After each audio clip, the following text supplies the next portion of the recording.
And we are starting with the very latest on the complete devastation from Hurricane Ian in Florida, where we now know at least one confirmed death has been reported there.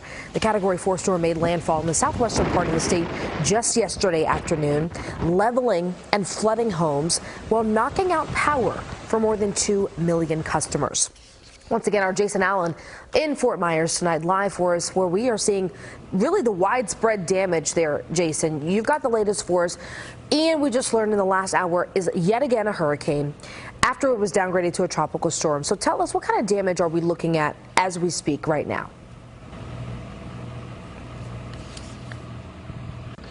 Well, I'm going to only give you an idea of what we might see in some of those areas based on what we've seen here. And obviously with the hurricane, back to hurricane status, a Cat 1 and smaller, and there's some storm surge expected in those Georgia and South Carolina areas, but not like probably to the extent that we saw here. We were just looking at where the water's edge was here from our live shot. It's probably 2.5 or so feet down, and then we're standing in front of a building where you can see the water line, so about up to shoulder high on me. So that's a 6.5, 7 foot storm surge. That is what inundated a lot of the buildings here, a lot of the homes. It's what washed through these neighborhoods. Most of that has drained back away now, but there are still some low-lying neighborhoods here where people, even tonight, Nicole, the only way you can still get in there, we saw them with paddle boards, we saw them with canoes. That's still the only way you can get back into some of these neighborhoods, down some of these streets to those homes. The water lines and the aftermath, Jason, of the storm really are kind of the eerie reminders of how powerful the storm surge was and how high.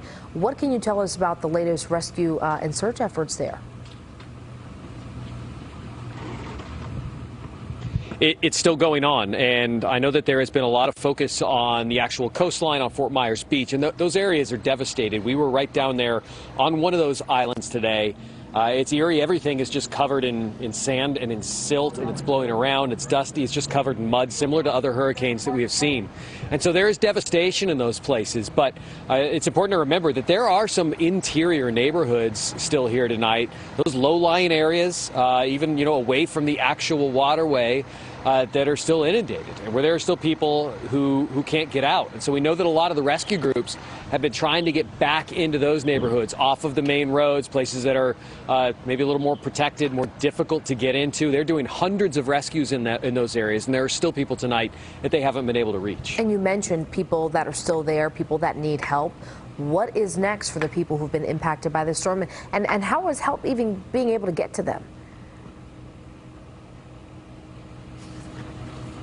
It is slow right now. The initial concern is all on those search and rescue teams. Get the people out who need to get out right away, especially in places that are just still underwater. You can't live in a spot like that.